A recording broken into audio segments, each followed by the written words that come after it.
Memangnya kita yang ngatur itu kematian? Mati itu bukan kita yang nentukan, Allah Subhanahu wa Ta'ala. Yang kaya mati, yang miskin mati. Kapolres, Dandim, caleg, jangan dulu, belum terpilih. Semua mati. Orang kaya, orang miskin, raja-raja, rakyat biasa, semua menghadap ilahi, tiada yang abadi. Orang kaya mati, orang sehat mati, rakyat jelata mati, orang miskin mati, tentara mati, polisi mati, imam mati, ustadz di belakang sedikit. Siapa tahu ceramah kalau ustaz duluan? Coba, Allah jelaskan jangan kamu mati, padahal kematian itu bukan kita yang ngatur. Illa, kecuali wa antum muslimun, mati dalam keadaan Islam. Ini kayaknya tidak masuk akal, padahal kan kita sudah Islam. Dijelaskan lagi, jangan kamu mati kecuali kau Islam, padahal kita sudah Islam. Ternyata ayat ini menjelaskan, mengingatkan kepada kita, hati-hati kau dasat, agamamu Islam, lahir kau Islam, khitan disunnak kau Islam, ijab kabul syariat Islam, KTP-mu Islam, tapi belum tentu kau mati dalam keadaan Islam. Adakah orang Islam yang matinya tidak Islam? Banyak. Siapa? Contoh aja, jangan marah. Contoh saja ini, contoh, jangan marah. Sabung ayam. Ada di sini suka sabung ayam? Ada. Wow, dia lagi sabung ayam, digerebek sama Kapolsek. Lari, tembak peringatan. Puh. Masih lari, tembak lagi kedua kalinya. Masih lari, tembak lagi ketiga kalinya. Masih lari, tembak kakinya. Puh. Kakinya ditembak, kepalanya dia kena. Ini bukan polisi Wakatobi, ini polisi India. Pernah saya tanya ke polisi, kenapa itu Pak? Kakinya ditembak, kok kepalanya kena? Dia bilang, soalnya dia jongkok Ustaz.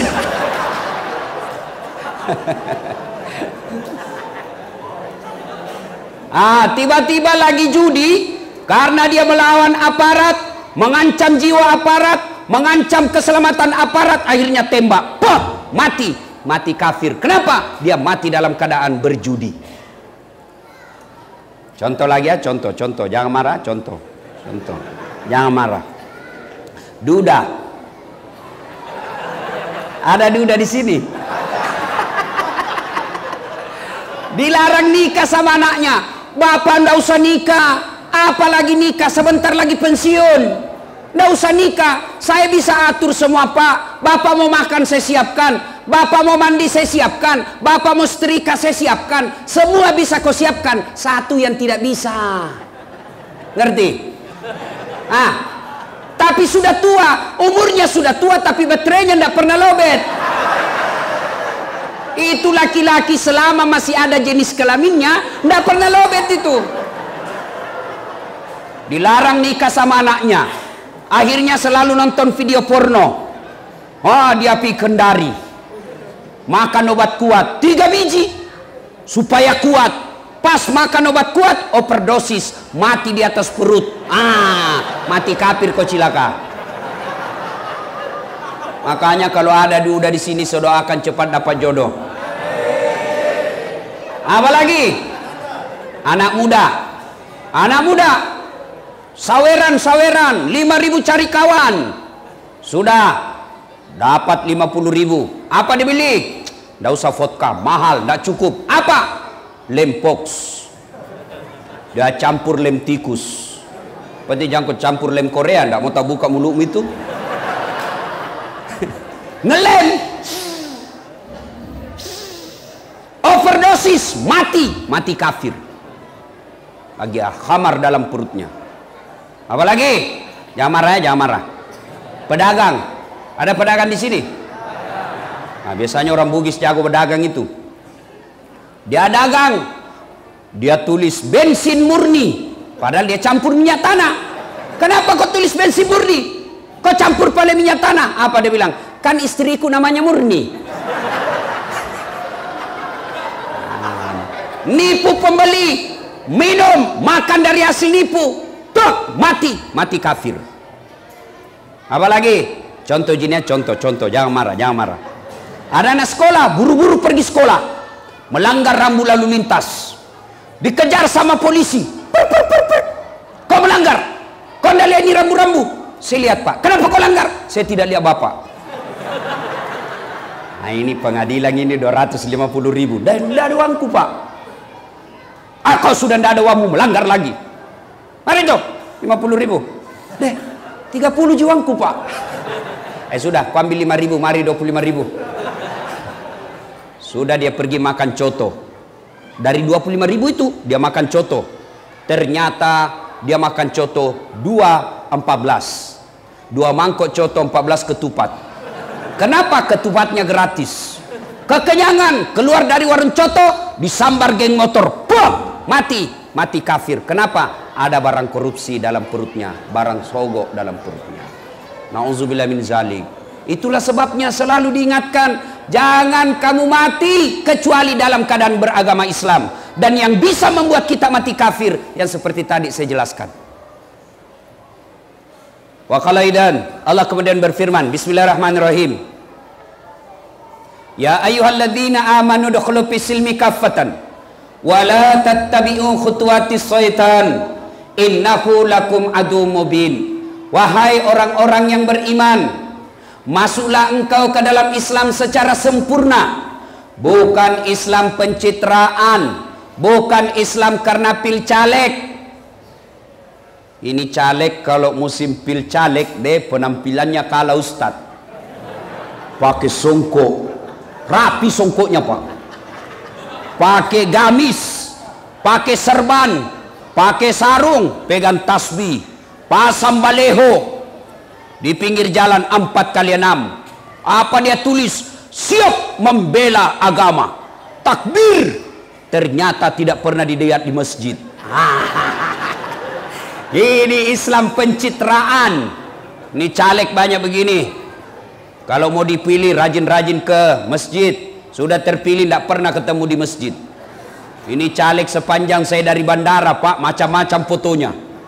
Ada yang bikin takut matanya.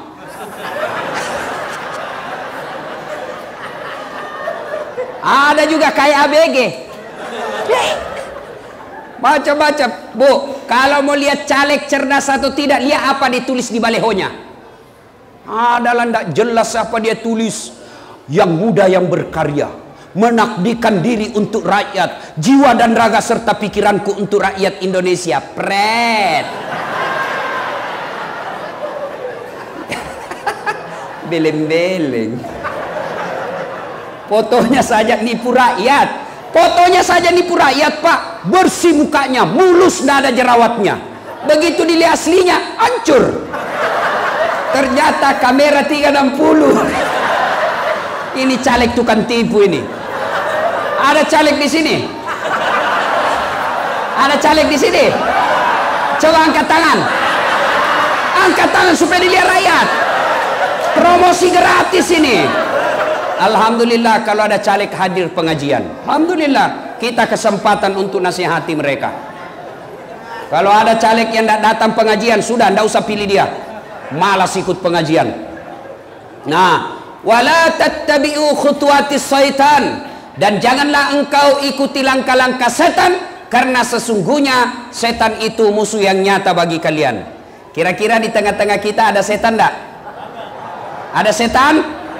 Ada? Ada, bukan pocong, bukan popok. Apa setan yang ada di tengah-tengah kita? Bentuknya handphone. Itu ibu-ibu handphone. Ibu-ibu yang pegang HP selama saya ceramah, kita doakan suaminya kawin lagi. Allahu Akbar. Simpan dulu HP-nya bu, simpan dulu. Orang sudah ceramah. Tahu matoa kajili-jili. Simpan dulu HP-nya, Bu. Simpan dulu, simpan dulu. Bu. Sebentar foto-foto, nantilah kita foto-foto. Ya, saya pernah ceramah Pak Kapolres. Saya begini depan-depan saya, lagi ceramah, tiba-tiba ada ibu-ibu di belakangi saya. Dia ambil HP-nya, selfie. Pernah tulis di Facebooknya, latar belakang Dasat Latif. Saya dah jadikan background. Tuh apakah jili-jili, nah. Umurnya kira-kira 55 tahun.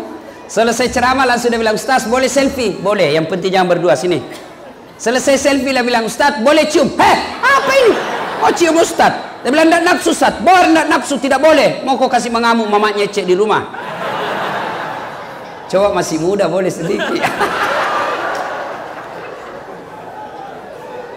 Ayo simpan dulu HP-nya, kita dengar ceramah dulu ya. Simpan dulu HP-nya Pak. Selama Bapak pegang HP, selama itu Bapak tidak perhatikan ceramah. Nggak usah khawatir, ini saya rekam. Nanti Bapak bisa lihat di YouTube dan medsos. Itu ada dari pihak kepolisian juga rekam. Nanti kita konsentrasi dulu dengar ceramah. Insya Allah ada faedah ceramah kita malam ini. Ya. Wa qalaidan, Allah kemudian berfirman, Bismillahirrahmanirrahim. Innallaha wa malaikatahu yusalluna ala nabi. Ya ayyuhalladzina amanu sallu alaihi wa sallimu taslima. Sesungguhnya Allah dan para malaikatnya, Masya Allah, Allah dan para malaikatnya yusalluna ala nabi, bersalawat kepada Rasulullah. Wahai orang-orang yang beriman, bersalawatlah kalian kepada Rasulullah dengan sebaik-baik salawat. Salatullah salamullah ala toha rasulillah.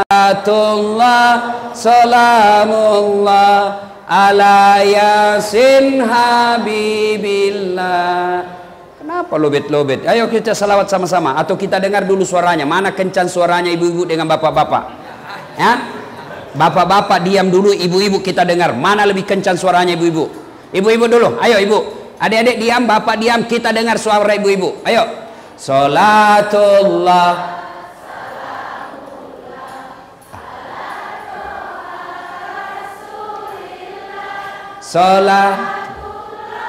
Salat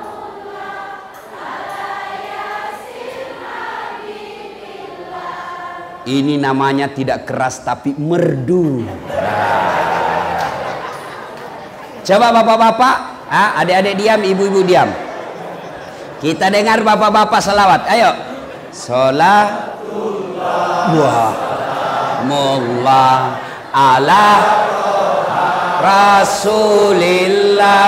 Salatullah salamullah ala yasin habibillah. Saya yakin kencang ini suara bapak-bapak karena ada tentara dan polisi. Ibu bapak, saudara-saudara sekalian yang saya hormati, mari kita dengar tausiah. Ketika Nabi diusir dari Mekah, jalan kaki ke Madinah, yang ngusir bukan orang lain, yang ngusir pamannya sendiri, Abu Lahab, yang ngusir sepupu sekalinya, Abu Sufyan. Jalan kaki Nabi dari Mekah ke Madinah kurang lebih 500 km, 11 hari perjalanan. Begitu sampai di Madinah, beliau kumpul seluruh sahabat, baik yang Ansor, orang penduduk asli Madinah, maupun yang muhajir, sahabat-sahabat yang hijrah dari Mekah, ikut bersama Nabi. Jadi pendatang dan penduduk asli. Nabi kemudian naik mimbar lalu berpidato. Hari ini saya tidak naik mimbar. Kenapa? Kalau saya di atas mimbar Pak, kepalaku saja kelihatan. Tidak enak karena saya pendek. Tidak enak ceramah saya begini Pak. Maka saya tidak pakai mimbar ya. Nabi kumpul sahabat, lalu beliau bertanya, saudara-saudara sekalian, mau kalian saya tunjukkan amalan, perbuatan, tingkah laku yang kalian kalau lakukan kalian akan sukses, bukan hanya di dunia, tapi insya Allah selamat sampai di akhirat. Kira-kira kalau di sini masyarakat Wakatobi, Ustadz tanya, Bapak Ibu mau ndak sukses dunia akhirat? Pasti mau. Namanya sukses di akhirat selamat di akhirat, selamat di dunia, selamat di akhirat. Maksudnya apa? Di dunia dia Kapolres, di dunia dia Dandim, dan di akhirat juga pun masuk surga. Itu namanya selamat dunia akhirat. Turun jabatannya. Di dunia dia orang kaya, di dunia dia anggota DPR, sampai di akhirat masuk neraka. Ini namanya hebat di dunia, sengsara di akhirat. Yang Nabi tawarkan, kalian sukses di dunia dan insya Allah berjaya di akhirat. Pasti jawabannya mau. Nih 5 resepnya. 5 saja resepnya. Lebih susah jadi caleg. Apa resepnya kata Nabi? 1, kalian Wakatobi penduduknya, Wanci dan sekitarnya, kalian kalau mau sukses kata Nabi, utlubul ilma, tuntut ilmu pengetahuan, belajarlah kalian. Begitu pentingnya kita ini ilmu pengetahuan. Ayat pertama turun dalam Islam bukan perintah puasa, bukan perintah sholat, bukan perintah haji, bukan perintah zakat, tapi ayat pertama turun Iqra, baca. Artinya anggota polisi mau sukses, belajar. Anggota tentara mau sukses, belajar. Pegawai negeri mau sukses, belajar. Dengan cara apa? Sekolah lagi. Apalagi adik-adik, jadi jangan pengangguran. Kalau kalian pengangguran, maka kalau bapaknya petani, anaknya juga pengangguran, maka kalian juga nanti akan jadi petani yang tidak akan meningkatkan kesejahteraan hidup kalian. Belajar. Ustadz, saya miskin Ustadz, orang tuaku miskin. Orang tuamu miskin, tapi Tuhan kita, Allah kita maha kaya. Saya kalau lihat orang tua saya, tidak mungkin bisa tinggi sekolah saya. Kalau lihat bapak saya, tidak mungkin saya tinggi sekolah-sekolah. Kenapa? Bapak saya petani penggarap. Tahu namanya petani penggarap? Sawahnya orang dia kerja, bukan sawah pribadi. Sawahnya orang dia kerja. Masuk 10 karung, 9 karung punya yang punya sawah, 1 karung buat bapak saya. Berapa bersaudara kami? 14 bersaudara. Kenapa kaget? Bagus itu kalau 14. Daripada cuma 2, 1 ditangkap, 1 digigit anjing gila, habis. Kalau 14, 1 ditangkap, masih ada 13. 1 tenggelam, masih ada 12. Masya Allah. 1 kesetrum, masih ada 10. Coba. Kalau lihat pekerjaan bapak saya, tidak mungkin saya bisa sekolah tinggi-tinggi. Tapi selalu dia bilang bapakku, ambokmu kasiasi, tapi pungalah ta'ala sogi. Bapakmu miskin, tapi Tuhanmu maha kaya. Mana buktinya? Ada ndak di sini mati kelaparan? Ada di sini mati kelaparan? Tidak ada. Berarti tidak usah cemas. Allah maha kaya. Sekolahkan anaknya Pak Ketua DPR. Bikinlah peraturan. Bikin perda yang membuat anak-anak miskin Wakatobi bisa dapat beasiswa, mereka yang cerdas-cerdas. Anggota DPR bikinlah aturan yang bisa membuat masyarakat kita Wakatobi cerdas. Kalau sumber daya alam kita miskin, saya dari bandara sampai sini saya bilang bagaimana orang bisa usaha di sini? Kiri kanan batu karang. Beda di Sulawesi Selatan, sumber daya alamnya bagus. Beda di Morowali, sumber daya alamnya baik. Beda di Kendari, sumber daya alamnya bagus. Di Wakatobi agak susah. Tapi walatai asumir rauhillah, jangan kau putus asa. Ada sumber apa? Kalau kita tidak punya sumber daya alam, maka sumber daya manusianya yang kita tempa. Gimana caranya? Cari anak-anak orang kaya Wakatobi, sekolahkan, kasih beasiswa, remaja masjid, cari yang cerdas, kirim dia sekolah, pulang kampung, bangun kampungmu. Ini tidak. Oh, ibadah bisa salah-salah tanpa ilmu. Hidup bisa sengsara tanpa ilmu. Hidup bisa susah tanpa ilmu. Contoh, ada yang tanya saya ceramah begini, bapak-bapak kalau Ramadan yang tidak boleh berhubungan suami istri dari subuh sampai maghrib, tidak boleh. Kalau bapak berhubungan suami istri di siang hari, maka bapak denda puasa 60 hari berturut-turut. Itu kalau siang. Kalau maghrib sampai subuh boleh, biar berapa kali semampumu. Saya coba cari ceramah begini, tiba-tiba ada datang bapak-bapak, kira-kira usianya 30 tahun. Dia bilang, Ustaz serius gitu tadi? Iya. Boleh kalau siang Ustaz? Tidak boleh. Malam? Malam boleh. Masa boleh malam Ustaz? Boleh. Halal, halal. Dia bilang, astagfirullah Ustaz, saya sudah 3 tahun, biar malam tidak juga. Aku bilang, kadongok kok. Makanya belajar ku agama. Ada lagi anak-anak SMA datang bertanya. Anak-anak SMA, Ustaz, bagaimana hukumnya kalau puasa tiba-tiba siang kita tidur siang, mimpi basah? Sah tidak puasanya? Sah. Dengan catatan, begitu kau bangun langsung pergi mandi, selesai itu lanjutkan puasamu. Kalau mimpi basah, kalau kreatif sendiri batal.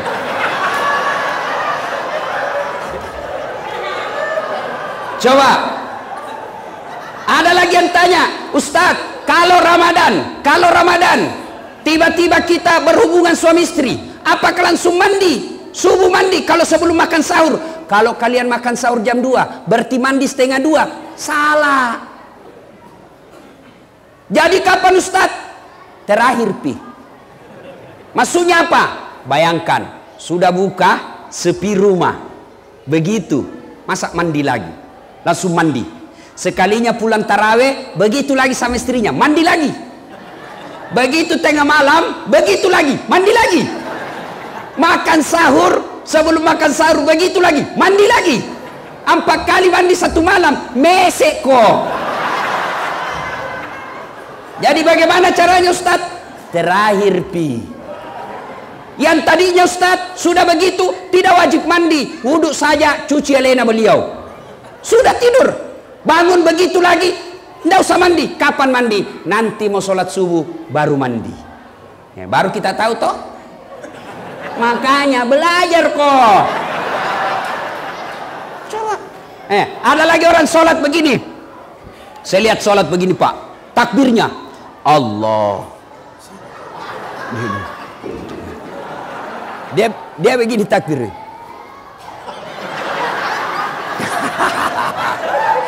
Ada juga begini. Ada juga begini. Wah, macam-macam takbirnya. Saya pergi tanya, apa itu yang begini? Dia bilang, saya tulis Allah. Oh iya, masuk akal. Saya bilang, mana dalilnya? Dia bilang, tidak, nenekku dulu ajar Kak. Nenekmu Nabi. Ini juga bisa saya artikan 3-0. Itulah pentingnya ibadah. Ada juga orang sholat, pentingnya ilmu. Ada orang sholat, di sampingnya ada dia kasih begini tangannya. Goyang-goyang begini. Ini anak muda di sampingnya, dia lihat, ini orang tua goyang tangannya. Wah, dia lebih kencang. Ditanya, kenapa kau lebih kencang? Nah bilang, itu kan sudah tua, lobek Ustaz. Kalau saya full casa, salah kok. Ayo, ada lagi sholat berjamaah, Allahu Akbar. Imam sudah baca surat pendek 9, waladhdallin, amin. Imam baca Bismillahirrahmanirrahim, Qul huwallahu ahad. Dia baru masuk, Allahu Akbar. Baru dia baca Allahu Akbar kabira walhamdulillahi katsira subhanallahi bukratan. Allahu Akbar, imam sudah Allahu Akbar. Maka orang ini ketinggalan 1 rakaat. Kenapa? Karena dia membaca yang sunnah, sementara dia tidak baca Fatihah pada ada waktunya untuk baca Fatihah. Kalau terlambat begitu Ustaz, tidak usah baca doa iftitah, langsung baca Al-Fatihah. Kenapa? Karena Al-Fatihah wajib, doa iftitah sunnah. Pikir kalau sunnah ketemu wajib, gugur sunnahnya, wajibnya dulu laksanakan. Baru kita tahu toh. Makanya belajar kok. Ayo, jelas. Belajar. Masya Allah. Ayat pertama turun, Iqra, bacalah tentang ilmu kepolisian supaya kalian cepat jadi jenderal. Bacalah ilmu tentang pertahanan negara supaya kalian bisa jadi kasat secepatnya. Bacalah tentang ilmu bumi supaya kalian menjadi insinyur geologi. Baca tentang pertanian supaya kalian jadi sarjana pertanian yang handal. Sudah itu kembali kau ke Wakatobi, bangun kau punya kampung. Belajar. Alhamdulillah, orang yang belajar dengan baik, dia tekuni ilmunya, Allah janji. Polisi yang belajar dengan baik, tentara yang belajar dengan baik, ASN yang belajar dengan baik, Allah janji. Apa janji Allah? Yarfa'illahu alladhina amanu minkum walladzina utul ilma darajat. Allah angkat derajatmu.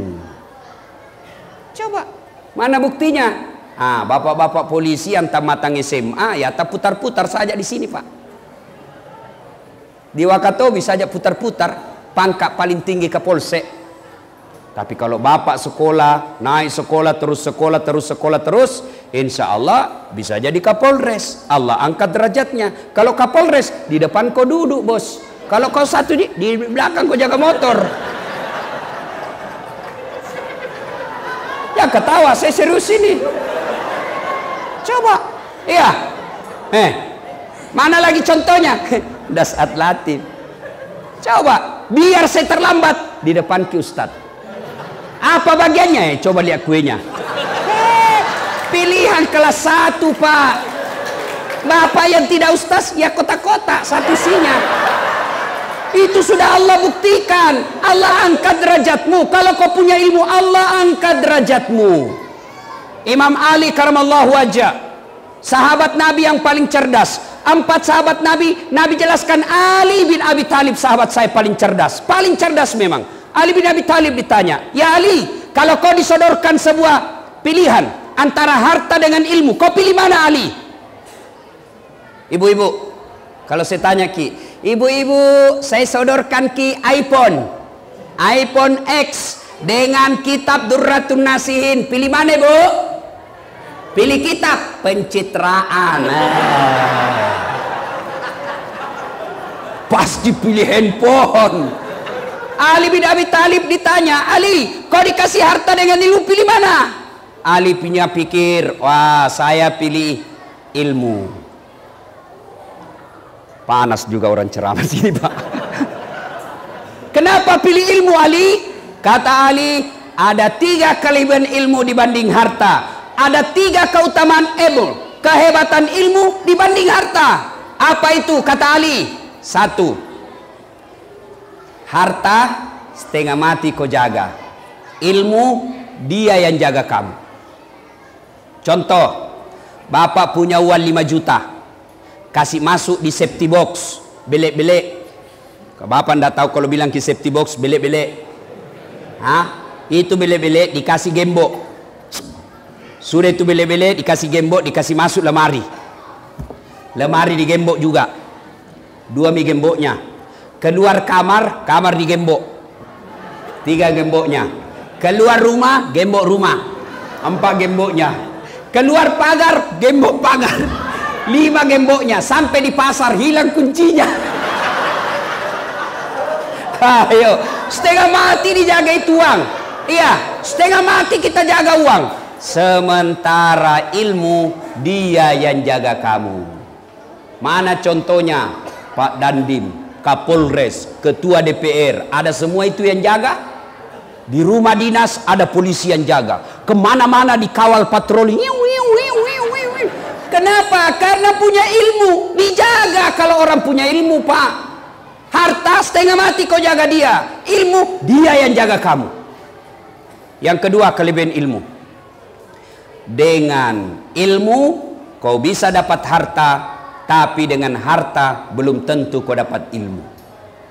Saya ulang, dengan ilmu kau bisa dapat harta, tapi dengan harta belum tentu kau dapat ilmu.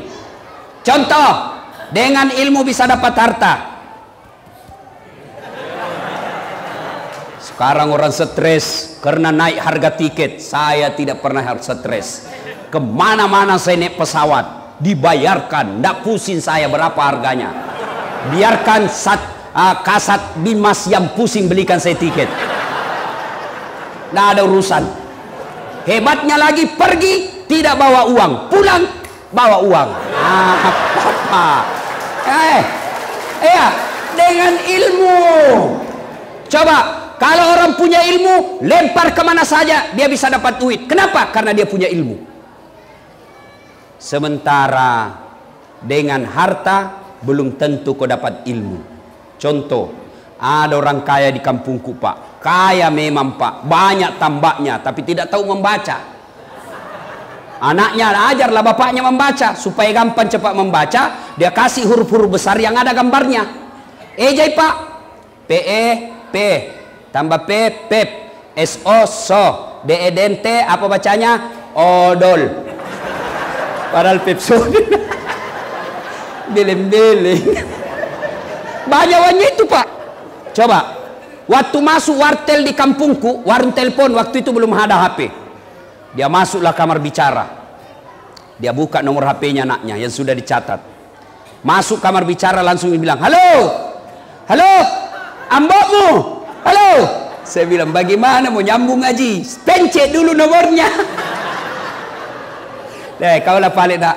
Nah, saya pencetkanlah nomornya. Sudah dia pencet, tak balik lagi. Yang untuk di telinga nak simpan di mulutnya. Yang di mulut dah simpan di telinganya. Berteriak, halo, halo, tidak dengar. Saya bilang, Haji, terbalik Haji. Langsung dah bilang, loha, loha. Aduh, saya bilang, bukan halo aja terbalik. Coba, ini banyak duitnya, tapi beleng-beleng. Sampailah dia di Makassar. Sampai di Makassar, dibawa anaknya jalan-jalan ke mall. Masuk di mall, dia lihat tangga lift. Bapak tahu tangga lift? Yang naik turun. Dia lihat tangga lift. Wih, menyala. Ada di atasnya menyala, terbuka. Dia baca, open. Wih, besarnya pembikin kuenya ini. Dah bayangkan pembikin kue di kampungnya deh. Lo pona nasa pak buat bepane ye. Terbuka, ada orang Cina. Mau masuk, dia teriak, weh, jangan masuk, panas. Panas itu open, jangan kau masuk. Masuk ini orang Cina tertutup. Begitu beberapa saat kemudian terbuka, keluar orang Irian. Dia bilang, ku bilang memang jangan kau masuk. Hangus maka. Padahal lah yang masuk, lah yang keluar. Makanya belajar bos. Ayo Pak, bapak-bapak kasih sekolah anaknya Pak. Jangan sampai bapak tidak sekolahkan, sudahlah kau ndak usah sekolah, nanti kau sarjana pengangguran juga. Lain orang yang otaknya sarjana jadi petani dengan otaknya tidak sarjana jadi petani, pasti beda hasilnya. Kalau anak tak sarjana, dia kemudian menjadi kepala rumah tangga, meskipun dia tidak punya kerja sebagai pegawai, pasti beda ketika mendidik anak orang sarjana dengan tidak ada sekolahnya. Kan sekolahkan anak. Yang ketiga, keutamaan ilmu kata Ali. Harta kasih orang berkurang, ilmu kasih orang tambah. Saya punya uang 5 juta, saya kasih anak yatim 3 juta, maka uang saya berkurang nilainya menjadi tinggal 2 juta. Sementara kalau saya tahu Al-Fatihah, saya ajarkan kepada anak yatim piatu, saya ajarkan ke anak TK-TPA, maka ilmuku bertambah, maka itu disebut amal jariah. Maka belajar adik-adik sekalian, jangan pernah berpikir saya orang miskin, Allah maha kaya. Masya Allah. Ya, saya dulu di kampung Pak, kalau lihat pesawat, saya bilang dalam hati, saya kejar itu pesawat Pak. Baru saya lari-lari, kapal lalu tuh. Saya lihat itu di atas, kan kapal lalu tuh bahasa Bugis itu. Kapal lalu tuh, kapal. Saya kejar itu Pak sampai masuk saya di got. Dalam hatiku, bisa aja itu nanti naik pesawat. Saya bisa aja naik pesawat itu nanti meninggal. Subhanallah, dengan ilmu yang saya miliki, saya sudah bosan naik pesawat Pak. Hebatnya lagi dibayarkan. Coba, maka adik-adik sekolah, ya. Itu gelarnya Ustadz Dasat, panjang betul kan? Doktor Dasat Latif, SOS, Sarjana Sosial, SAG, Sarjana Agama, MSI, Master Sains, PhD, Philosophy of Doctor. Orang tua aku tidak kaya, tapi Allah maha kaya. Maka jangan putus asa, kata Allah dalam Quran, wala tai'asu min rauhillah, jangan kau putus asa. Maka adik-adik sekalian sekolah, Ya, belajar dengan catatan yarfa'illahu alladzina amanu minkum. Amanu, agama dan iman. Perbaiki. Biar kau punya ilmu tapi agama rendah, ilmunya tinggi tapi imannya jongkok, maka ilmu yang dia pakai bukan untuk menyenangkan dirinya, bukan untuk mensejahterakan orang lain, tapi justru akan menghinakan dirinya sendiri. Mana buktinya? Coba yang ditangkap jaksa, yang ditangkap polisi, yang ditangkap KPK, apa mereka yang korupsi itu orang tidak ada sekolahnya? Mereka yang ditangkap perampok uang negara, mereka buta huruf tidak ada sekolahnya? Tidak, mereka semua tinggi sekolahnya, tapi karena imannya rendah maka akhirnya masuk penjara. Maka seimbangkan iman ilmu. Ini yang pertama. Kalian masyarakat Wakatobi, bapak ibu, belajar. Allah angkat derajat orang yang belajar. Nah, yang kedua kata Nabi, jika kalian mau sukses, resep yang kedua adalah silul arham, sambungkan persaudaraan. Nah, suatu kali Nabi kumpul sahabat. Atadruna manil muflis? Saudara-saudara sekalian, tahu tidak siapa yang bangkrut di akhirat kelak? Sahabat menjawab, yang tidak puasa ya Rasul. Oh, dia puasa, Ramadan lengkap, Senin Kamis dia lancar. Yang tidak sholat ya Rasul, sholat 5 waktu, bahkan sunnah-sunnah rawatibnya lengkap. Yang tidak bayar zakat ya Rasul, dia bayar zakat harta dan dia keluarkan zakat fitrahnya. Yang tidak haji padahal sudah mampu ya Rasul, dia haji bahkan selalu pergi umroh. Sahabat heran, baik betul agamanya, baik ibadahnya. Kalau begitu siapa yang bangkrut ya Rasul? Nabi menjelaskan, jarusu wa khati'ur rahim, tetangga yang jahat sama tetangganya dan dia memutuskan persaudaraan. Heran semua sahabat, berpikir semua sahabat, kok bisa bangkrut? Sholatnya baik, puasanya baik, zakat sedekahnya cukup, hajinya mabrur, kok bisa bangkrut ya Rasul? Nabi menjelaskan, memang hubungannya kepada Allah baik, tapi sayang 1000 sayang, hubungannya kepada sesama manusia hancur. Depan rumahnya dia musuhan, sebelah kanannya dia bertengkar, sebelah kirinya dia gaduh, sebelah belakang rumahnya dia musuhi. Tidak ada orang dianggap akur, semua dimusuhi. Sehingga nanti di akhirat ketika dia setor pahalanya, ya Allah ini sholatku, datang tetangganya, tunggu dulu Tuhan, saya pernah bertetangga di Wakatobi, dia serobot tanahku 1 meter, saya mau lawan tapi dia polisi. Nah kasih lihat kah senjatanya, mundur kak, lapor di Polres, Polres juga temannya, Pak Serama. Nah ambil bukan polisi Wakatobi, bukan polisi India. Kalau polisi Wakatobi luar biasa Pak, bikin tablik akbar. Kalau majelis ulama bikin tablik biasa, remaja masjid bikin pengajian tidak biasa, tidak luar biasa. Kalau masjid, panitia masjid bikin tablik akbar memang seharusnya. Tapi kalau Polres bikin tablik akbar, itu baru luar biasa. Kita doakan ini polisi mudah-mudahan sehat walafiat mengawal pemilu kita. Tentara juga. Ibu bapak saudara-saudara sekalian. Nah, ketika dia setor puasanya, sudah. Ya Allah ini salatku. Saya diambil tanahku ya Allah. 7 tahun saya menderita, setiap banjir saya kebanjiran. Kenapa? Gotku dia serobot sehingga saya tidak punya got. Setiap hujan banjirlah saya ya Allah. 7 tahun saya menderita. Allah berfirman, kalau begitu ambil dia punya solat, ambil semua solatnya. Habis solatnya dia setor lagi zakatnya, puasanya. Ya Allah ini puasaku. Datang lagi tetangganya, tunggu dulu, saya pernah sama-sama caleg di Wakatobi. Nah fitnah kak, saya sudah jual sawah, saya sudah serahkan sertifikat rumahku untuk bikin baleho, saya kalah gara-gara fitnahnya, saya minta keadilan. Allah berfirman, sudah ambil semua dia punya puasa. Habis puasanya 20 tahun. Dia setor lagi zakatnya. Ya Allah ini zakatku. Datang lagi, saya juga pernah difitnah. Katanya anakku ya lurus rambutnya bukan anaknya suamiku, karena suamiku keritin rambutnya. Dia tidak tahu rambutnya anaknya lurus karena sudah direbonding. Tahu artinya itu rebonding Pak? Rebonding, kembali, bonding lurus. Adalah anak imam. Tadinya pagi-pagi keritin rambutnya, pulang sore lurus rambutnya. Nah bilang ini Pak Imam, Bagaimana caranya bisa lurus rambutmu nak? Nah bilang, di rebonding ini pak. Oh rebonding, apa artinya? Luruskan. Oh rebonding. Dia pergilah sholat maghrib. Kan kalau maghrib itu imam bilang, luruskan dan rapatkan saf. Beda rawai pak, rebondingkan saf.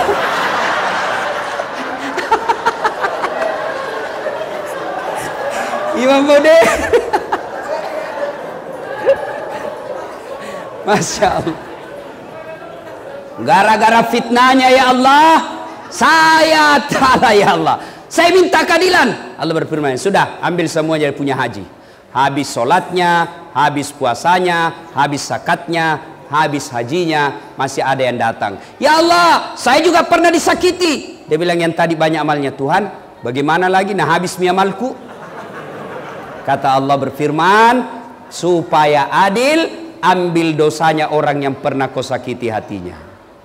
Sudah itu, datang lagi orang lain. Saya juga ya Allah. Kau sudah ambil dosanya 5 tahun. Saya juga, ambil dosanya 10 tahun. Habis amalnya hanya untuk membayar dosa-dosanya ke orang lain, sementara dosanya orang lain masuk ke dirinya. Inilah yang Nabi sebutkan bangkrut. Siapa mereka? Mereka yang suka memutuskan persaudaraan. Nah, kenapa biasa putus persaudaraan? Kenapa orang bermusuh-musuhan? Sekarang 2017, penyebab orang bermusuh-musuhan yang pertama dan utama adalah pemilu dan pilcaleg. Pak, silakan berbeda calon presiden. Nomor 1 oke, nomor 2 oke, semua bagus, sama-sama rakyat Indonesia. Yang salah kalau bapak menjelek-jelekkan calonnya orang. Silahkan berbeda pilihan, tapi jangan bermusuhan. Ada teman saya, dari kecil dia sekampung, puluhan tahun dia bersahabat. Kemudian karena Pilpres 2017, dia satu grup di WhatsApp, mereka saling menghina, mereka saling memaki, mereka saling menyebarkan yang tidak disenangi dibaca. Akhirnya apa? Mereka mulai renggang dan ketemu di warung kopi tidak menyapa lagi, padahal 30 tahun bersahabat. Gara-gara Pilpres dia bermusuhan. Ini yang disebut aslinya dongok belen-belen dungu. Coba, jangan bermusuhan gara-gara pemilu. Pemilu ini pesta demokrasi. Namanya pesta kita senang-senang. Pesta itu kita gembira-gembira. Saya kasih contoh, pesta pengantin. Kalau bapak bayangkan pesta pengantin, apa yang ada dalam pikiran kita? Senang-senang. Pesta pengantin, gembira-gembira. Pesta pengantin, ada musik-musik. Tidak ada orang pergi pesta pengantin cemas. Tidak ada orang pergi pengantin takut, kecuali yang ada selingkuhnya dan dia bawa istrinya. Ketemu istriku selingkuh, aku tarik rambut. Ini yang biasa takut ini. Kalau pemilu namanya pesta demokrasi, janganlah menakutkan, jangan ceramah dikatakut-takuti, jangan ceramah dilarang-larang, jangan ya ini pesta sekali 5 tahun. Kau dikala calonmu, maju kau lagi 5 tahun yang akan datang. Ayo, apa yang menyebabkan pemilu kita kadang-kala ini bermusuhan orang? Siapa mereka yang bisa memecahkan dalam pemilu ini? Satu, calegnya sendiri. Caleg, tolong kasihan, jangan kau bodoh-bodohi masyarakat. Caleg, jangan ajari masyarakat money politik. Kau sosialisasi saja, sampaikan saja apa visi misimu, sampaikan apa yang ingin kau lakukan. Tidak usah bawa duit sogok masyarakat, jangan beli masyarakat. Sampaikan saja, kerja saja dari pintu ke pintu, bawa kartu namamu, bawa visi misimu. So itu kau berdoa kepada Allah dalam salat tahajud, minta kau kepada Allah. Kalau Allah yang getarkan hatinya orang, tidak ada yang mustahil buat Allah. Tidak usah kau bawa duit. Kasih duit 300.000, bodoh-bodohi masyarakat. Ya, sampaikan saja visi misimu. Balehomu jangan macam-macam kata-katanya. Bikin yang jelas, yang bisa diukur. Misal, insya Allah saya terpilih di Wakatobi, garam gratis. Jelas itu kerjanya. Kalau saya terpilih, pupuk di Wakatobi gampang kau temukan. Itu jelas. Jangan hidup mati bersama rakyat. Apa maksudmu, bos?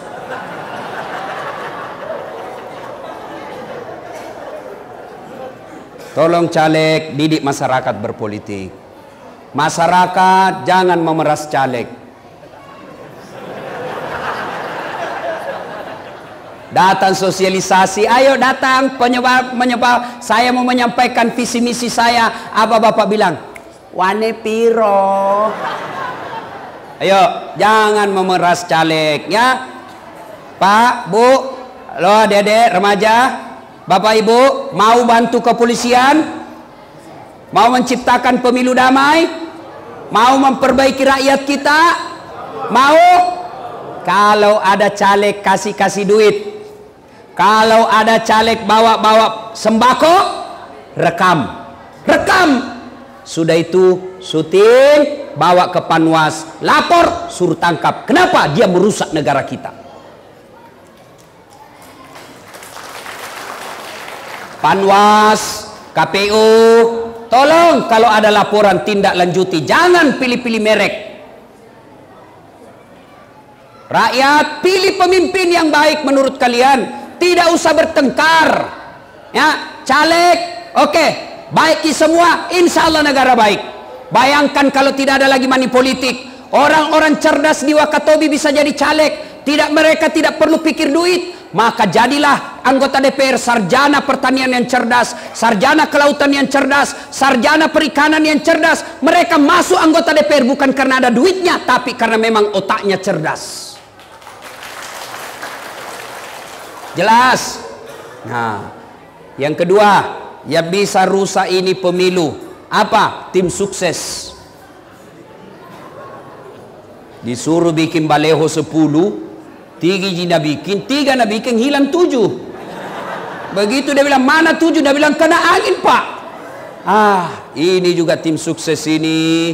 Jangan kau makan uangnya orang. Jadi tim sukses, dia yang sukses. Nah bilang orang Pak kena wali-wali. Jangan, jadilah tim sukses yang berpikir untuk kemajuan bangsa kita.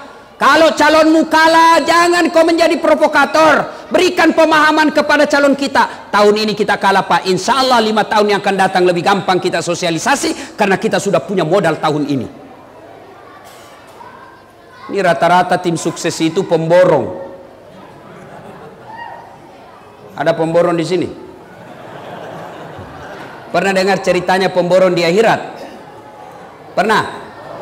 Jadi ini di akhirat baku SMS penghuni sorga sama penghuni neraka. Nah bilang penghuni sorga, bagaimana kabarmu di situ di neraka? Nah bilang, tidak ada enaknya. Di belender jadi terus di sini. Tidak ada jam istirahat, menderita terus. Nah bilang, kau di situ di sorga bagaimana? Nah bilang, alhamdulillah enaknya ini di sorga. Baru dibayangkan sudah ada di depan kita. 1 laki-laki, 7 bidadari, 7 bidadari. Ini perawan terus, tidak pernah kentut. Tidak seperti cerita di rumah 11 kali kentut 1 hari. Masya Allah. Pernah selesai ceramah begini, tiba-tiba ada ibu-ibu datang. Ustadz, betul ki itu 1 laki-laki 7 bidadari? Iya Bu. Jadi suamiku juga nanti ada bidadarinya? Iya 7. Dia bilang, Ustadz, bolehkah saya nanti berdoa, ya Allah, sudahlah jangan kau berikan suamiku bidadari, cukuplah saya bidadarinya dunia akhirat. Saya bilang, ibu ini betul-betul sudah menjajah dan menyiksa suaminya di dunia, mau lagi lanjut di akhirat.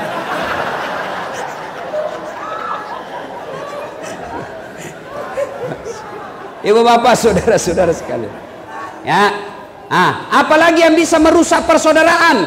Apalagi hoax. Apa itu hoax? Berita bohong, berita fitnah, berita menyebarkan kebencian, isi-isinya menghasut. Itu bahaya. Di samping bapak dapat dosa, juga bisa bapak berurusan polisi, masuk penjara. Orang mau jadi anggota DPR, orang mau jadi presiden, orang mau jadi wakil presiden, kalian masuk penjara. Bodoh namanya itu. Jangankan fitnah, jangankan berita tidak benar, jangankan berita menghasut, berita benar saja tidak boleh disebarkan kalau itu mengancam persaudaraan kita. Satu kali Nabi bersabda, saudara-saudara sekalian, siapa yang syahadat diyakini sampai mati, la ilaha illallah Muhammad Rasulullah, dia yakin sampai mati, itu orang pasti masuk surga. Wah, senang Abu Hurairah. Abu Hurairah ini sahabat Nabi yang paling banyak meriwayatkan hadis. Senang Abu Hurairah, dia mau pergi umumkan di pasar. Lari-lari Abu Hurairah, ketemu sama Abu Bakar. Abu Hurairah mau ke kemana buru-buru? Saya mau menyampaikan berita gembira. Apa? Baru saja saya dengar Nabi bersabda, siapa yang syahadat diyakini sampai mati pasti masuk surga. Abu Umar bilang, betulkah Nabi bilang begitu? Betul. Umar bilang, saya tidak percaya. Ayo, coba kita datang kepada Nabi. Saya mau dengar langsung dari Nabi. Ini dalam teori jurnalistik disebut check and recheck. Qurannya disebut patabayanu, bertabayun. Bahasa Indonesianya klarifikasi. Umar bilang, tunggu dulu, apa betul Nabi bilang begitu? Umar sama Abu Hurairah datang kepada Nabi. Ya Rasulullah, katanya Anda mengucapkan, siapa yang mengucapkan 2 kalimat syahadat diyakini sampai mati pasti masuk surga. Apa betul begitu ya Rasul? Nabi jelaskan, betul. Umar bilang, masalahnya ini Abu Hurairah mau mengumumkan di pasar. Terus kenapa? Jangan ya Rasul. Kenapa? Nanti salah paham orang. Yang penting kau syahadat biar judi masuk surga. Yang penting kau syahadat biar berzina masuk surga. Yang penting kau syahadat biar salat tidak salat masuk surga. Nanti salah paham orang awam ya Rasul. Nabi jelaskan, oh iya, kalau ini jangan diumumkan di rakyat biasa, nanti orang salah paham. Sehingga kita dalam Islam ada yang disebut likulli makam makal wa likulli makal makam. Setiap tempat ada bahasa yang cocok untuk tempat itu, dan setiap bahasa ada yang cocok tempat untuk bahasa itu. Mungkin ada beritanya, ada faktanya, ada benarnya, ada saksinya, tapi kita pikir, wah kalau ini saya sebarkan di Wakatobi rusuh orang, sudah, tidak usah saya sebarkan. Maka orang yang tidak menyebarkan meskipun benar, itulah yang disebut mengutamakan kemaslahatan, maka dia dapat pahala. Sebaliknya, kalau dia sebarkan berita-berita kebencian, apalagi fitnah, maka selain Bapak bisa dipenjara, juga Bapak akan mendapat dosa jariah. Meskipun Bapak sudah meninggal, dosa-dosanya tetap Bapak terima, karena gara-gara Bapak yang sebarkan, orang ikut melakukan fitnah dan kejelekan. Itu ayat yang kita dengar tadi yang dibaca oleh Qori. Janganlah di antara kalian menjelek-jelekkan. Sukakah kalian memakan bangkai? Ayukibbu ahadukum, sukakah kamu memakan bangkai sesamamu manusia? Itulah mereka yang suka menceritakan kejelekan orang lain. Penyakitnya ibu-ibu ini, Pak gosip. Biar ustaz na gosip juga. Apa nak bilang? Itu lagi ustaz, itu je bajunya nak pakai waktu na di TV One. Kenapa? Khususai kok. Itu ibu-ibu kalau kumpul begini kan biasa gosip. Nggak nak cerita tapi baku kopi itu. Apa? Apa? Ini. Ada tukang gosip di sini? Ada? Tidak ada? Motor lolos. Tuh, apalagi yang bisa memecahkan persaudaraan kita? Apa? Yaitu sangka buruk. Sangka buruk. Nah ibu-ibu, saya sering mendapat curhatan orang-orang bercerai rumah tangga gara-gara apa? Sangka buruk. Janganlah bersangka buruk kepada suami. Suami janganlah bersangka buruk kepada istri. Tidak ada baiknya itu orang sangka buruk. Sebaliknya, sangka baik itu tenang perasaan, sangka baik itu bikin tentram hati. Contoh saya Pak, saya itu banyak pengalaman. Apa yang saya minta Allah tidak kabulkan, ternyata Allah kasih saya yang jauh lebih baik. Tamat SMA saya daftar tentara, saya mau jadi akabri penerbang. Begitu tes fisik Jalan Garuda depan kantor Pertamina, tes fisik tidak lulus. Kenapa? Ceper, tidak cukup tinggiku. Saya protes kepada Allah, ya Allah kenapa kau lahirkan saya dalam keadaan pendek? Kau tidak rugi jadi tuan kalau saya jadi tentara. Temanku lulus polisi, sekarang dia di Sulbar reserse pakai baret merah. Saya lulus jadi ustadz pakai baret putih. Alhamdulillah dengan baret putih yang saya pakai, mulai baret hitam sampai baret merah, ku caramai ke semua. Allah kasih yang terbaik bos. Malam ini polisi sama tentara ku caramai. Allah kasih yang terbaik. Jangan pernah sangka buruk. Saya sudah gagal tentara, saya daftar kedokteran. Saya daftar kedokteran Pak. Saya sholat tahajud 40 malam berturut-turut. Tidak pernah putus Pak, 40 malam. Saya salat tahajud 40 malam berturut-turut. Saya kursus bimbingan belajar. Saya nasar puasa 7 hari kalau saya lulus. Ibu bapak saya doakan saya. Saya juara umum 2 di sekolah saya tamat SMA. Mendaftar kedokteran. Begitu tes, tidak lulus. Temanku tidak pernah nakalan nilaiku. Lulus. Sekarang dia tugas di Kepulauan Aru. Karena saya lulus di Sospol, saya pulang kuliah dari Unhas, terjadi tabrakan di Perintis Kemerdekaan. Saya turun tolong dia ini yang tabrakan, berceceran darah di aspal. Dia yang tabrakan, saya yang pingsan. Ternyata saya tidak bisa lihat darah sampai sekarang Pak. Saya di YouTube saja lihat orang Pak berdarah itu kayak pusing saya lihat. Ternyata Allah takdirkan saya jadi ustadz. Allah seolah-olah berfirman, bagaimana kau mau jadi dokter? Nah kau tidak bisa lihat darah, cilaka. Temanku yang jadi dokter tugas di Kepulauan Aru 3 tahun yang lalu sebelum lebaran, saya telepon, dokter pulang ke lebaran. Tidak Ustadz, rugi-rugi tuh jauh-jauh cari uang, tidak pulang lebaran sama orang tua. Mahal tiket Ustadz, mahal tiket 17 juta sampai 20 juta. Saya bilang dalam hatiku, untung saya tidak jadi dokter, jadi Ustadz kemana-mana dibayarkan. Coba. Jadi jangan sangka buruk. Wahai caleg-caleg, kalian sudah jual uang, jual sawah, gadaikan sertifikat rumah, sudah jual mobil, pasang baleho, sosialisasi, tidak terpilih, sangka baik. Bisa jadi 2 tahun yang akan datang diperiksa jaksa, ternyata satu kantor terlibat semua korupsi, masuk penjara, bonus 10 tahun penjara. Allah tidak mau kalian masuk penjara sehingga kalian tidak lolos jadi caleg. Saya 2013 ikut pilkada di Makassar, pilwali Makassar, 10 pasang calon. Saya tidak jadi menang. Dia bilang orang kalah ke Ustadz, tidak, cuma yang menang lebih banyak suaranya dari saya. Ini namanya sangka baik. Belum tentu dia kalah saya.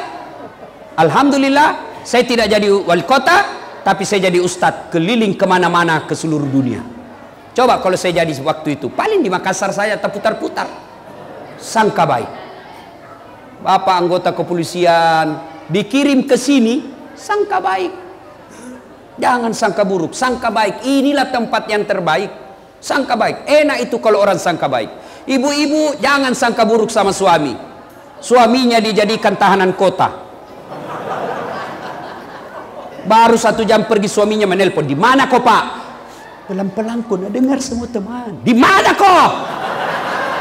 Ada jadi Polres sini. Kau juga itu kayak apa saja. Mana kau? Di kantor. Foto dulu baru kirim. Kasihannya nih bapak polisi. Ada di sini laki-laki takut sama istrinya? Ada?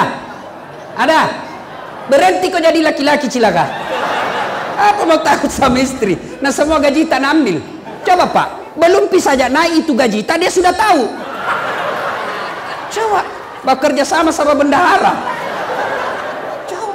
Semua gaji kita diambil, dicicilkan mobil, dicicilkan rumah, bajunya semua kita belikan, sampai gencun cilaknya kita belikan, tawasnya pun kita belikan. Masa kita mau takut sama dia? Ustaz, kalau marah nak bacakan piring, kalau dia pecahkan 1 piring Pak, bapak pecahkan 1 lusin. Kenapa? Piring boleh dibeli, tapi harga diri sebagai suami tidak boleh diinjak-injak istri. Allahu Akbar.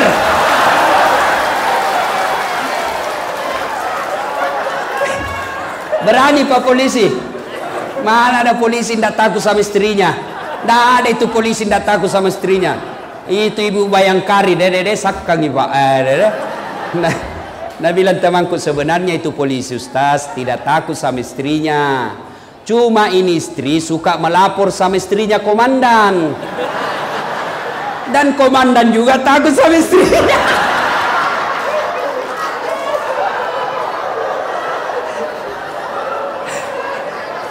Bu, Ibu, Bu, mau ki masuk surga dengan gampang? Stres. Mau Ibu? Betul. Suruh suami tak kawin lagi. Mana yang mau tadi? Dan sudah bilang ibu-ibu, banyak jalan menuju surga. Memang banyak, tapi jalannya macet. Bu, Bu, ibu tidak bakal masuki surga kalau kita suka sakiti hati suami kita. Siapa bilang begitu, Ustaz? Rasulullah Muhammad sallallahu alaihi wasallam.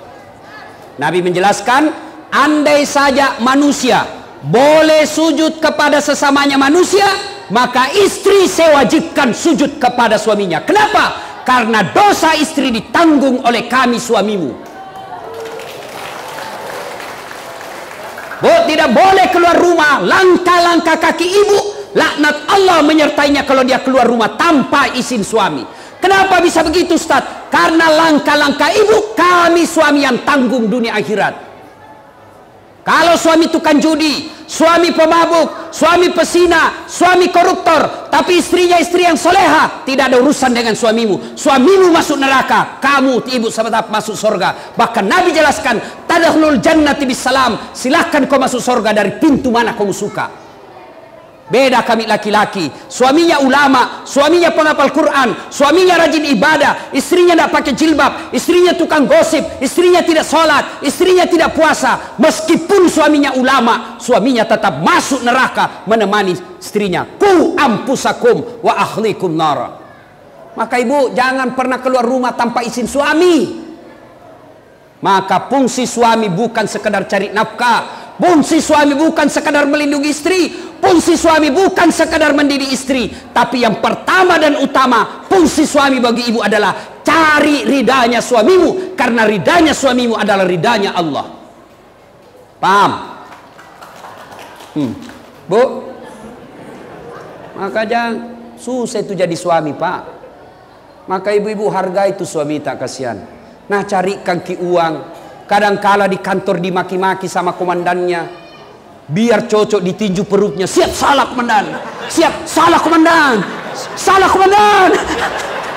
Coba sampai lagi di rumahnya dimaki laki lagi sampai bodoh memang kau, kenapa kau tidak melawan? Apa mau dilawan nak komandan tak? Coba di kantor dimaki-maki, di rumah dimaki-maki, terpasan anak muda di jalan yang jalan pada ditempel empak-pak. Bu, jangan ketawa, saya serius ini. Ibu-ibu ini biasa suaminya dia tidak hargai. Datang temannya suaminya dia perlihatkan bahwa lihat kok suamiku saya atur. Datang keluarganya suaminya dia kasih lihat, lihat kok saya atur suamiku. Datang mertuanya, lihat kok suamimu saya, anakmu saya atur. Bagaimana suami kita mau tenang di rumah? Jadilah istri yang soleha, yang menenangkan hati para petugas. Bagaimana suami kita mau bekerja di kantor dengan baik kalau istrinya suka maki-maki? Bagaimana istri suami kita mau cari nafkah dengan tenang kalau ibu selalu menteror? Tidak bisa dipercaya. Suaminya pergi, dia juga pergi ngelayap. Suaminya kasihan pergi ke laut cari penjahat di laut. Istrinya pergi tawaf. Nah, kelilingi semua satu komplek. Mau tahu nak tahu semua isi rumahnya orang. Beli kulkas na cicil gitu. Nah lebih tinggi. Kau nak suruh bayar. Ini semua. Jangan ketawa, saya serius ini.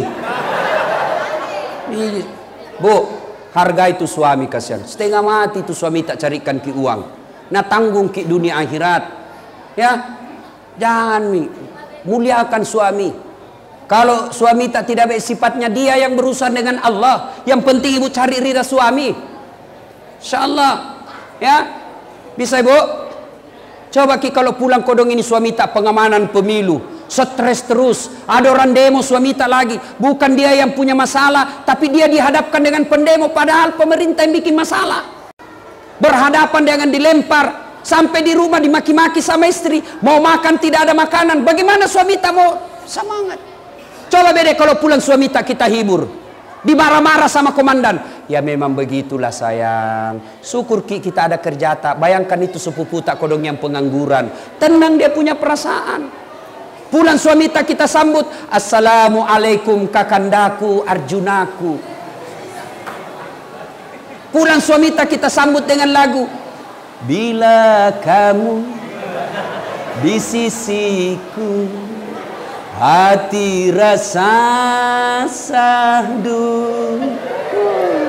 Marah-marah suami kita menyanyi saja. Insaflah wah. Itu lagunya ibu-ibu dulu. Nggak ada majelis taklimnya, nggak ada baju seragamnya, nggak pernah ikut pengajian, tapi sopan sama suaminya. Coba sekarang ibu-ibu bukan lagu-lagunya begitu. Apa lagunya? Yo yo ayo, yo ayo yo. Ayo apa? Ayo poligami ya. Ya, pulang suaminya ndak pernah rapi-rapi, daster tinggi sebelah, kelihatan tali BH, panjang bulu kalepaknya, ada bedaknya, nak kasih bontek matanya, ndak pakai sisir. Pulang suaminya, nak bilang suaminya, astagfirullah, gorilda.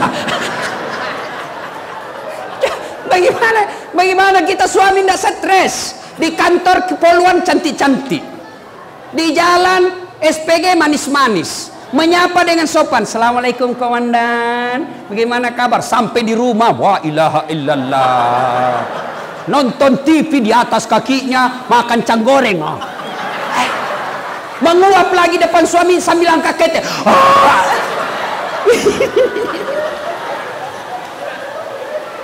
Jelas ya ibu?